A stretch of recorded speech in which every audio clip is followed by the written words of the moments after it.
하루를 살고 후회하면 내일은 새 출발을 할 수가 있습니다. 1년을 살고 후회하면 내년은 새롭게 인생을 계획할 수가 있습니다. 그러나 일생을 다 살고 나서 후회를 하면 지나간 삶을 되돌려 놓을 수가 없습니다. 지나간 일에 후회하는 것보다 미리 인생을 준비하는 것, 이게 바로 지혜입니다. 여러분, 인생을 되는 대로 살려고 하지 말고 되도록 살기를 힘쓰고 인생의 방향과 삶의 목적을 정해야 돼요. 그리고 사명을 따라 살아야 합니다. 사명은 인간이 존재하는 목적입니다. 하나님이 보시기에 이 땅에 해야 할 사명이 있는 한 하나님이 우리를 살려주시고 또 이 땅에서 지켜주신다는 것을 믿어야 합니다. 사도행전 27장에 보면 유라굴로의 풍랑에서 모든 사람들이 절망하고 좌절하고 있을 때에 똑같은 풍랑을 만났음에도 불구하고 바울은 두려워하지 않았습니다. 바울은 저 로마로 가서 복음을 전해야 할 하나님이 준 사명이 있음을 확실히 알았기 때문에 결코 내가 이 풍랑에서 죽지 않는다는 확신이 있었던 겁니다. 오늘 성도는 이것을 알아야 합니다. 여러분, 시간이 많아서 주의 일을 한다고 생각하면 착각이에요. 주의 일 하라고 하나님이 시간을 주셨음을 감사해야 돼요. 오늘 우리가 살아가는 건강해서 주의 일 하는 게 아니고 주의 일 하라고 건강 주셨음을 감사해야 합니다. 소유가 많아서 드리는 것 아닙니다.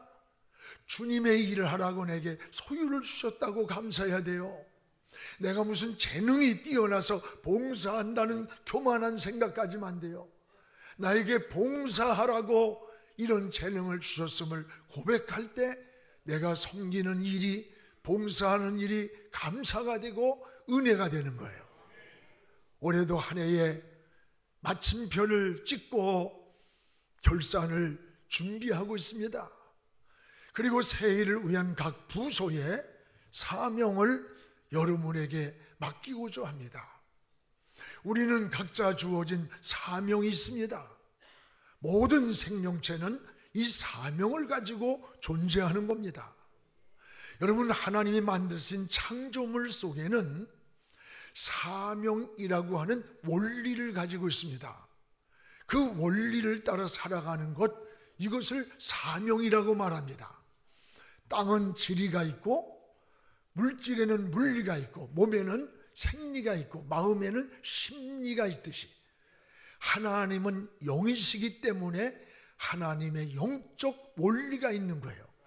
이 영적 원리를 따라 사는 것, 즉 이것이 하나님의 뜻을 따라 살아가는 겁니다. 원리를 벗어날 때 질서가 파괴되고 균형을 잃게 됩니다. 여러분, 요즘 이상기온이 세계 곳곳에서 일어나고 있어요. 지구의 온난화로 인해서 점점 이 지구가 가라앉고 있다는 거예요. 여러분, 겨울이 와야 되는데 너무 더운 거예요. 그러니까 모든 농작물이 망쳐버리는 거예요. 또 갑자기 홍수가 너무 많이 오고 또 가뭄이 오기도 하고, 이게 뭐냐? 자연 원리를 벗어날 때 오늘 인류의 재앙으로 다가온다는 사실입니다. 그래서 하나님이 만드신 창조의 원리를 따라 살아가는 것, 이게 사명인 거예요. 성도의 사명은 하나님이 맡겨주신 이 땅의 임무를 잘 수행하는 겁니다. 임무에 대한 책임 완수가 곧 사명이기 때문입니다. 여러분, 맡겨진 사명에 대해서 자원하는 마음으로, 우러나오는 마음으로, 충성된 마음으로 하나님을 섬기기를 축복합니다.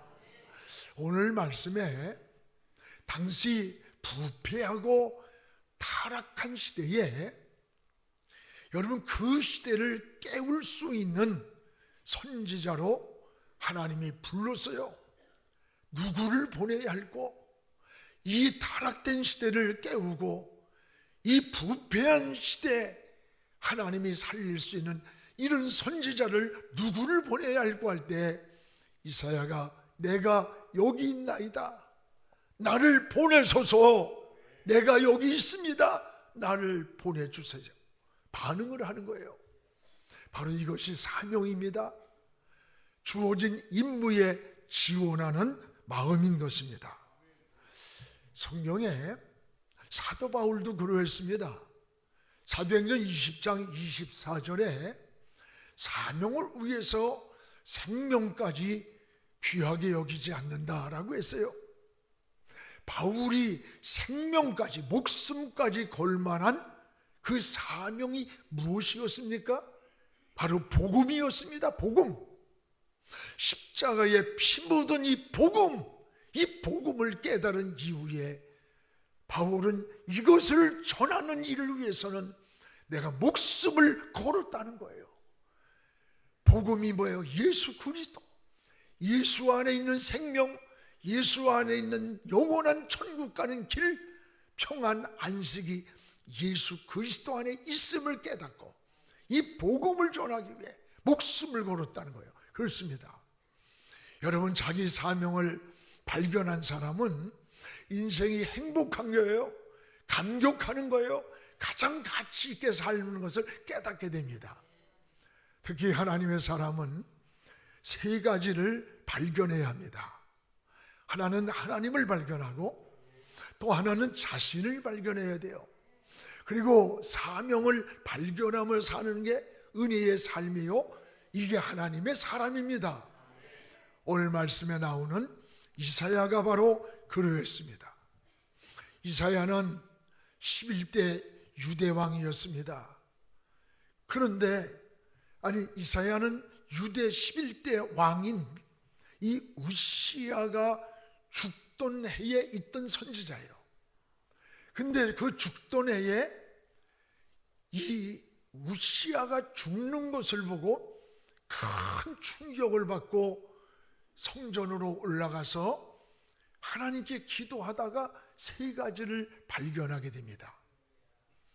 그 하나는, 이사야는 큰 충격 속에서, 따라합시다, 하나님을 발견했다. 하나님을 발견했어요. 신앙은 하나님을 발견하는 데서부터 시작이 됩니다. 하나님을 발견한 사람은 확신 있게 살아요. 평안을 얻어요. 천국에 소망이 생기고 지혜가 생깁니다. 하나님을 발견할 때부터 인생의 가치관이 달라지고요, 세계관이 달라집니다.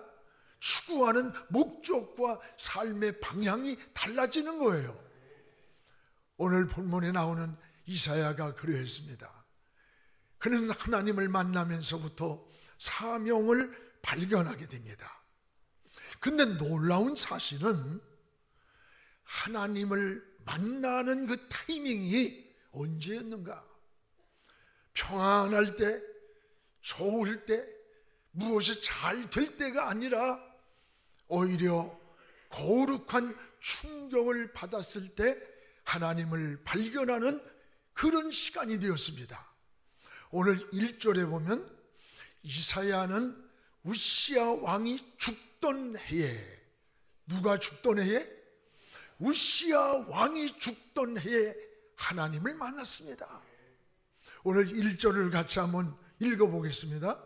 우시야 왕이 죽던 해에 내가 본즉 주께서 높이 들린 보좌에 앉으셨는데 그의 옷자락은 성전에 가득하였다. 우시야 왕이 죽던 해였습니다. 여러분, 우시야 왕이 누구예요? 유다의 11대 왕이에요. 그는 11살의 왕이 되었습니다. 어린 나이에 왕이 되어서 52년 동안을 왕 노릇할 때 오직 하나님만 의지했어요.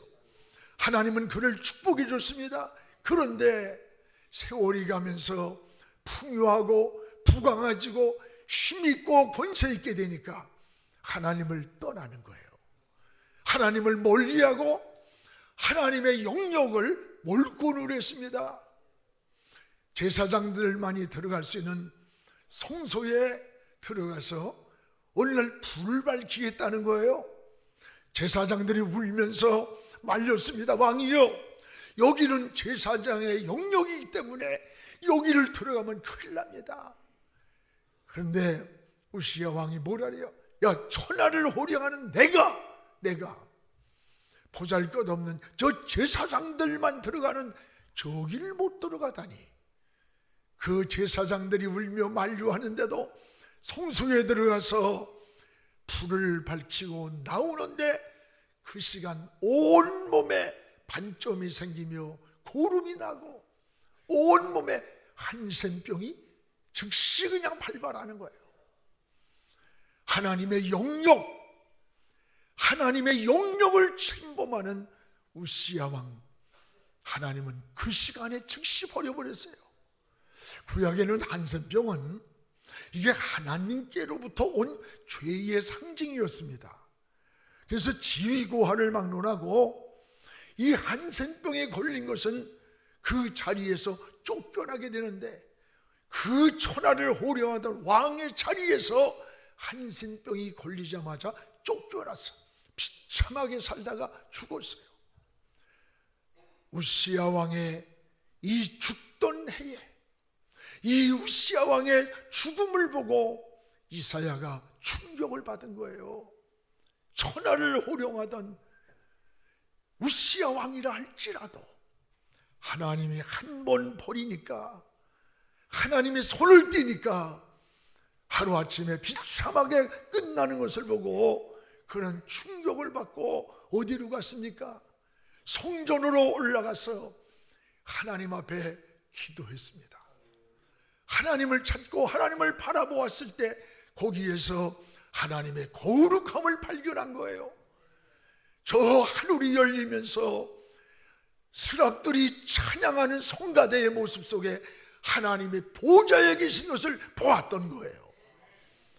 오늘 여러분, 이 거룩한 충격, 이것이 바로 하나님을 발견하는 동기가 되었던 겁니다. 사랑하는 여러분, 우리도 인생을 살아가다 보면 생각지 못한 여러 가지 인생의 충격을 받을 때가 있지 않습니까? 때로는 우리의 주변 환경으로부터 오는 충격적인 일들이 있고, 또는 사회적으로 오는 일들이 있고, 우리 주변에서 만나기도 하고, 아니 더 나아가서는 자기 자신 속에서 예상치 못하게 만나는 무서운 질병을 만나기도 해요. 잘 나가던 직장이 하루아침에 떠나야 하는 충격도 있어요. 하던 사업이 하루아침에 부도를 만날 때가 있습니다. 이런 충격들이 우리에게 다가왔을 때 우리는 어떻게 반응합니까? 원망합니까? 낙심합니까? 절망합니까? 오늘 하나님을 만나는 기회가 되어야 되는 거예요. 대개 성경이나 역사를 보면 대개 좋을 때보다 어려울 때, 힘들 때, 위기가 왔을 때, 편안할 때보다 이런 지쳐 있을 때 하나님을 만나는 기회가 됩니다. 어린아이가 여러분 편안하고 즐겁고 재미있을 때 엄마 아빠 생각 안 해요. 무섭고 두렵고 밤이 왔고 누군가 다쳤던지 이럴 때 엄마 생각이 나고 아버지 생각이 나는 거예요. 우리도 똑같습니다, 인간도. 그래서 이사야 55장 6절에 너희는 여호와를 만날 만한 때에 찾으라. 그 만날 만한 때의 타이밍이 언제냐? 가까이 계실 때에 하나님을 부르라. 그 가까이 계실 때가 언제냐? 바로 힘들 때, 때로는 지칠 때, 우리가 낙심되고 내 힘이 끝이라고 생각되는 그때에 하나님이 우리 곁에 와 계시는 거예요. 파도를 타고 가까이 와 계시는 거예요. 사랑하는 여러분, 우리는 이럴 때 인생을 어떻게 반응을 합니까? 이런 인생의 문제를 만날 때, 여러분 잘 아는 종교개혁자 루터는 원래 법학을 전공한 법학도였습니다. 어느 날 친구하고 같이 길을 가는데 편안간에 벼락이 내리쳐서 이 루터 옆에 있던 친구가 그냥 즉사낸 거예요. 그 순간에 자기를 돌아보는 겁니다. 저 벼락이 나에게 내려서 내가 죽을 수도 있었던 시간이 아닌가. 어떤 법으로도 해결할 수 없는 인간의 한계성, 이 연약함을 깨닫고 그는 하나님께로 돌아왔어요. 그리고 신부가 되었는데 너무 캐토릭이 타락하고 부패하는 거야. 그래서 신앙은 행위가 아니라 믿음으로 의롭게 된다. 이 로마서의 말씀이 딱 거예요. 의인은 믿음으로 살리라. 그래가지고 종교개혁을 훗날에 일으켜서 시대를 깨웠던 하나님의 사람이 되었던 거예요. 사랑하는 여러분, 여러분도 살다 보면 인생의 고난과 충격을 받을 때가 있습니다. 이럴 때 우리는 어디로 가야 합니까? 낙심하여 원망하고 절망하고 이렇게 살아야 되는 겁니까? 하나님을 멀리 떠나야 됩니까? 아닙니다. 하나님의 사람은 하나님의 품으로 돌아와야 합니다. 오늘 충격을 받은 이사야가 성전으로 올라간 것처럼 여러분 하나님께로 올라가시기 바랍니다. 하나님께로 더 가까이 나가시기 바랍니다. 하나님을 의지하시기 바랍니다. 그리고 하나님께 매달려 기도하기를 축복합니다. 이사야처럼 하나님의 거룩함을 발견하고 하나님께 더 가까이 가는 동기가 되는, 그래서 이 풍랑 인연에서 더 빨리 갑니다. 이 찬송과 가사처럼 내게 있는 인생의 풍랑을 인연해서 더 하나님께로 가까이 갑니다.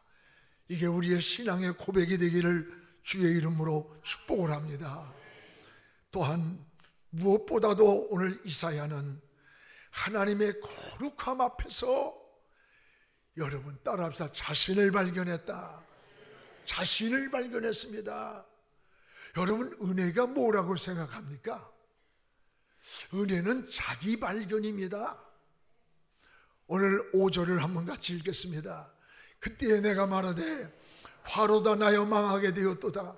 나의 입술이 부정한 사람이요 나는 입술이 부정한 백성 중에 거주하면서 만군의 여호와이신 왕을 배웠음이로다. 여러분 나는 입술이 부정한 자다. 오늘 이사야는 하나님의 성전에서 기도하다가 저 하나님을 발견했어요. 스랍들이 거룩하다 하나님을 찬양하는 이 엄청난 영광의 그 예배의 광경, 하늘나라의 예배 광경, 성가대의 광경, 이걸 보고 황홀하게 있던 이사야예요. 그런데 그 빛 가운데 이사야는 자기를 본 거예요. 자기를 발견하면서 뭐라 그래요? 가슴을 치는 거예요. 망하였도다 망하였도다. 부정하고 더러운 내가 저 거룩한 하나님을 보았도다. 그러면서 하나님 앞에 울기 시작하는 거예요. 여러분 황홀함만 본 게 아니에요. 거룩한 하나님의 빛 앞에서 자기를 보았던 거예요. 여러분 은혜가 뭡니까? 은혜는요 나를 보는 거예요. 다른 사람의 허물을 보고, 여러분 다른 사람의 약점을 보고, 다른 사람의 실수를 보고 그걸 들춰내는 게 아니에요. 어떤 사람은 뭐 계시를 받았다, 뭐 용안이 열렸다 떠들어대면서요 남을 정죄하고 허물을 말하고 아주 뭐가 보이는 것 마냥 이래. 그거 다 사기꾼들이에요. 그거 다 싹꾼들이에요. 여러분 하나님의 진정한 은혜는 하나님의 빛 가운데서 나를 보는 거야. 나를. 남의 허물을 보는 게 아니라 내 허물을 보고, 남의 가슴을 치는 것이 아니라 내 가슴을 치는 거예요. 남의 실수와 허물이 보일 때 나에게도 이런 허물이 없는가, 나를 보는 거울이 되는 겁니다. 오늘 이사야는 허물, 황홀함에만 빠져 있는 게 아니에요. 거룩한 하나님의 빛 앞에서 자기를 보고 망하였다고, 거룩한 줄 알았던 내가 이렇게 더럽고 추한 줄 몰랐다. 여러분 보다 더 밝은 빛 가운데 나타난 자기 모습은 너무나 추한 것을 깨닫고 가슴을 치면서 통곡을 했습니다. 진정한 은혜예요. 남의 가슴을 치지 마세요. 자기 가슴을 치는 게 은혜예요. 남의 허물을 보지 마세요. 나에겐 더 많은 허물이 있음을 발견해야 되는 거예요. 이게 은혜 받은 자의 삶이라는 것을 깨닫기를 축복합니다. 여러분, 어떤 사람이 세차를 했는데 합창주리가 더럽다고 자꾸 또 닦으라고 또 닦으라더니 막 성질을 막 내는 거예요. 그러니까 그 유리창을 막 닦고 줘도 더럽다고 막 성질을 내는 거야. 옆에 있던 부인이 가만히 보니까 남편의 안경이 지저분해. 그래서 안경을 벗어가지고 안경알을 닦아줬어요. 알고 보니까 자신이 끼고 있는 안경알이 뿌연 것은 알지 못하고 계속 앞창 유리창에 차에 세차를 잘못했다고 막 성질을 내는 거야. 여러분, 우리의 모습이 이와 같은 거예요. 가정이나 사회나 수많은 문제들이 자기 자신에게서 문제를 찾지 아니하고 다른 곳에서 찾기 때문에 해답이 없어요. 답답한 거예요. 은혜는 뭐냐? 자기 발견이에요. 이사야처럼 자신을 보는 영적인 눈이 열리기를 주의 이름으로 축복합니다. 이사야가 죄를 깨닫고 망하게 되었다고 하나님 앞에 가슴을 치며 통곡을 할 때 스랍은 천사를 말하는 거예요.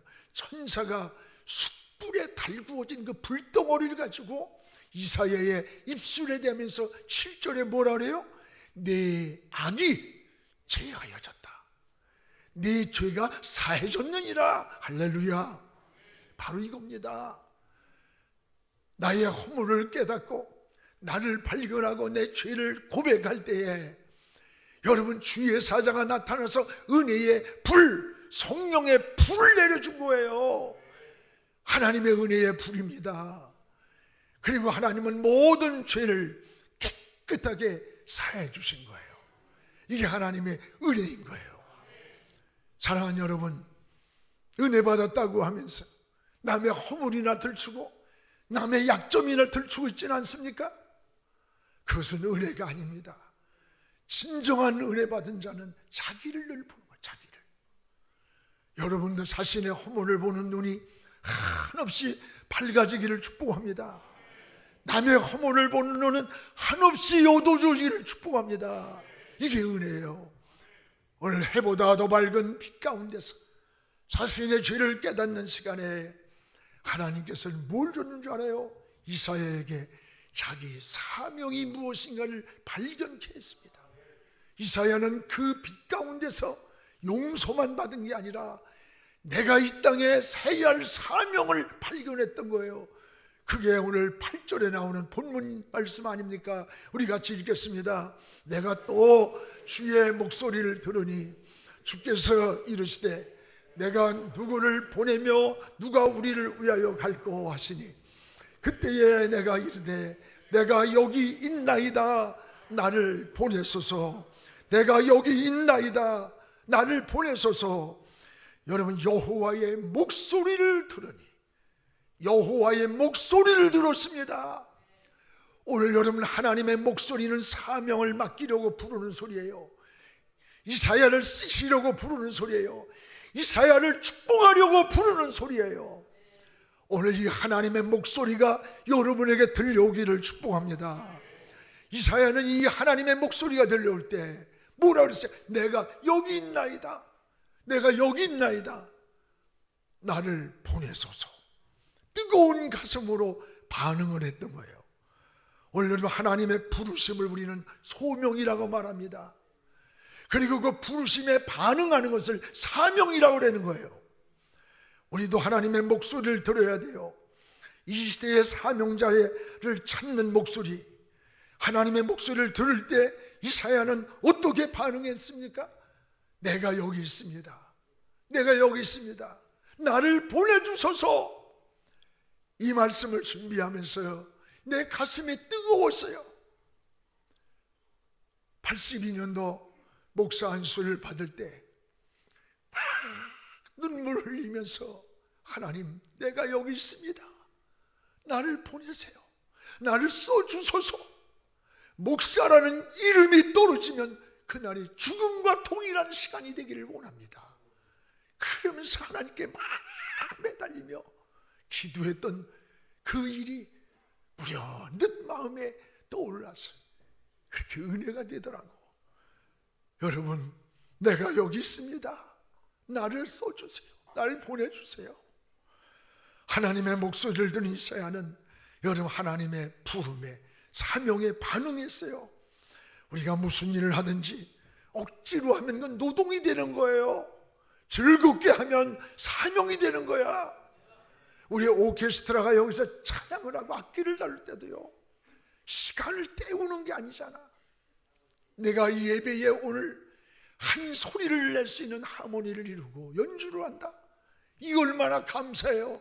기도하면서 감격하면서 찬양한다는 거, 이게 은혜인 거예요. 사랑하는 여러분, 여러분은 하나님의 일을 노동으로 합니까? 사명으로 합니까? 자원하면서 기쁨과 감사함으로 주의 일을 하시기를 축복합니다. 오늘 사랑하는 여러분이요, 하나님은 주신 은혜대로, 은사대로 한 가지씩 오늘 우리에게 일감을 맡기십니다. 한 해를 결산하고 새해 일할 일꾼을 찾고 있습니다.